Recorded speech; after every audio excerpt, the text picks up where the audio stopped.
Hey guys, it's Jeff Keighley. I am here with Jenova Chen at Thatgamecompany. It's been 5 years. Gamers been waiting for news on what you're doing next. And today on stage with Apple, you announced Project Sky. Looks absolutely incredible. And I think everyone's got tons of questions for you. First question, you said this was a game about giving last year on your blog. What did you mean by that? We've been working on a game that is more on the kind of emotional side of the spectrum. And through each game, we want to explore a new type of experience. Flower, which is a very peaceful game. Journey, it's about people connecting with each other. For Sky, I had some inspiration, the feeling of we are all connected. I think true happiness comes from a person who is genuinely wanting to help others.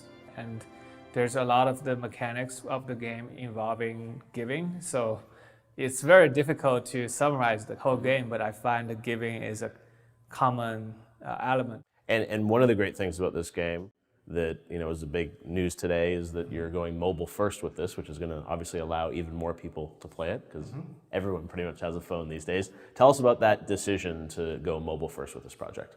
One of the biggest feedback we got from Journey was that a lot of people play the game and they loved it so much they share it with their family, and then their wife and their daughter would be like, this is the first game they finished on a console. And the most often thing I heard is, can you make this so I can play with my family together?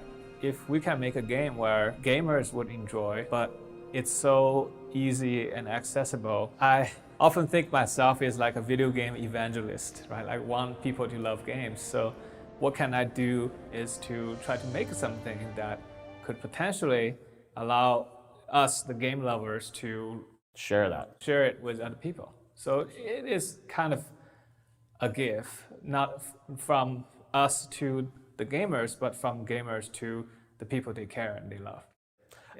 So when I first played this, you said it's a touch experience, but the sense of flight is incredible. And this game is set above the clouds. So can you maybe tell us about this world of Project Sky? All I can say is sky is a kind of whimsical word above the clouds. There were a huge civilization that existed, but currently in ruin.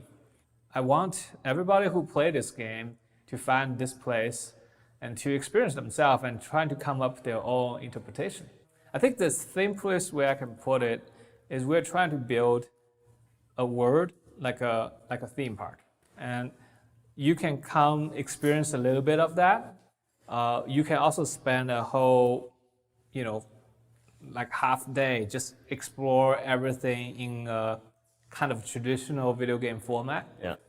But the key is we want to make it a constantly evolving space where things that you experienced before might change, and there might be new places open. When you're playing this game, obviously it's something you can probably play by yourself, but it's best when you're playing with other people and sort of sharing the experience. How does that affect the gameplay?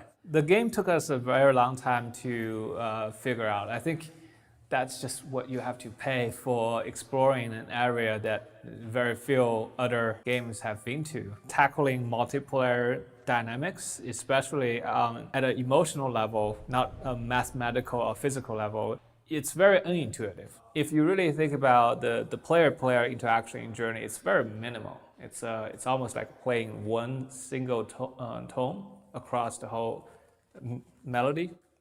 But now with many people, we have all kinds of parameters, like the number of players in a scene, the type of mechanics they engage with each other. Are they helping each other? Are they competing with each other? Are they potentially protecting each other? That interpersonal gameplay is now a new element that we could utilize to add a new feeling of the game. And that's kind of the exciting new frontier for us. And I would think, I'd love your thoughts on this, but the other games are sort of a driven narrative experience, somewhat linear. I mean, there's lots of opportunities to do other things, but you're sort of going towards an end goal. And it feels like this is the kind of game now in this space where the emotional storytelling can change day to day. I imagine, I can get a notification that like someone just gave me something, head into the game, check this out. So it can sort of be an evolving narrative too, more so than the other games, and that presents an opportunity too. Yeah, I think if we say Flower was like a, kind of a poetry with 7 verse, Journey is more like a kind of a parable. And for Sky, because the nature of evolving narrative and the world expanding itself, I think it is more like, to me, almost like a television series, right? Each of the seasons, we push in something new. And for the players' experience, they come to experience a new thing, but also the entire universe is up for their disposal. Now in the world of mobile, it's also not like the game comes out and you're on to the next project. I imagine this world will sort of continue to evolve over time. Well, yeah, that's why I would really hope that people who loved our games in the past could help us really iterate this game once it's out. Jenova, it's so exciting that Project Sky has been announced. I'm sure so many fans are watching this right now. They want to know, when can we get it? How do we find out more information? What can you tell us about the plan? Well, we're very excited to have our players and fans come to check out the game and provide us feedback. And there's more information available on the website, and please check it out. All right, thatgamecompany.com.